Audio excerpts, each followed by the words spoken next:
Et nous débutons cette édition avec les efforts du gouvernement irakien pour combattre l'extrémisme dans le pays, qui suscite une demande accrue en armes et munitions diverses. De nombreuses manufactures d'armes en Irak qui avaient été fermées pendant des années commencent à présent à reprendre leur production. Cette manufacture d'armes, située dans la province de Babylone, à une cinquantaine de kilomètres de Bagdad, est l'une des rares en Irak. Elle a commencé sa production pendant le règne de Saddam Hussein.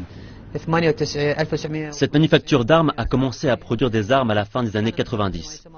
Sa production comprenait des obus de mortier de 60, 82 et 120 mm.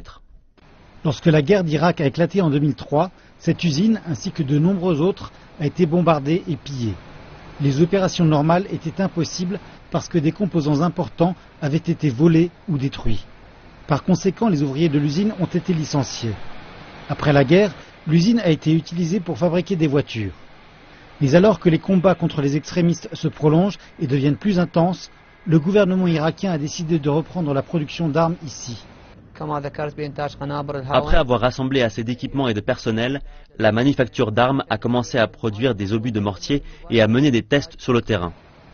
Bien que les tests se sont révélés réussis, l'usine n'est pas encore engagée dans la production en masse parce qu'elle n'a pas reçu de commande du ministère irakien de la Défense. Depuis la guerre, la plupart des armes ont été importées de l'étranger. Peu de celles produites en Irak sont aux standards requis par la défense nationale. Mais la manufacture espère que cela changera et qu'elle deviendra bientôt pourvoyeuse d'armes pour l'armée nationale.